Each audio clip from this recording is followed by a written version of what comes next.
Excellent.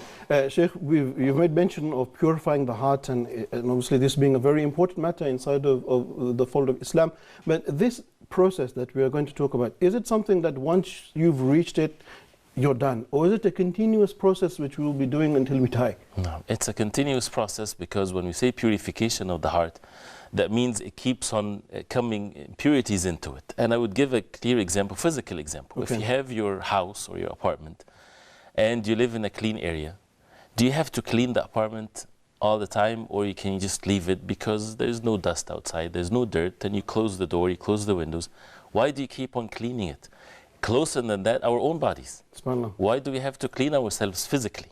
If we don't get exposed to filth and impurities, we still have to clean ourselves. If we don't clean ourselves, we can't sit with one another, if we don't do that in a few days. Yeah. So Allah subhanahu wa ta'ala created life this way.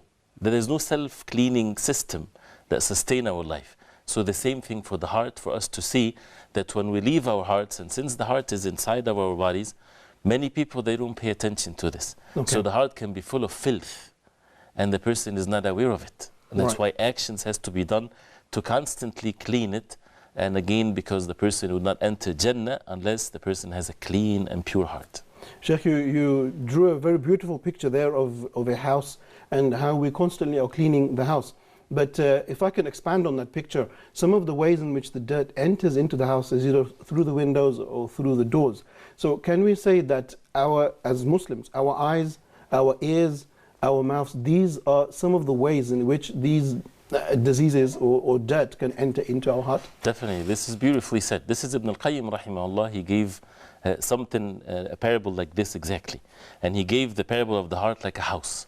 And the shaitan, he's standing outside. If you're securing the house, he's outside. The goal of the shaitan is not to let the person do one bad deed here or there. He wants to enter the house. Okay. He wants to enter in your heart. And once the shaitan is inside the heart, he's in charge. He's in control. He will beautify the evil.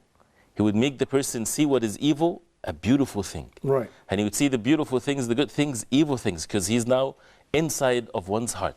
So how can we make sure that we block the shaitan away, and the shaitan would never give up whatsoever?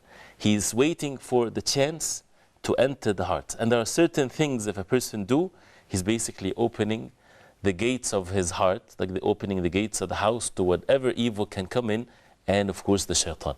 So our duty in this life is to keep the shaitan away. Okay. If we relax and he's our enemy, it's not going to happen this way. We have to do certain actions, physical actions, actions done by the heart, knowledge to be learned for the person to make sure that the shaitan never enters. Otherwise, it's a real fitna and a real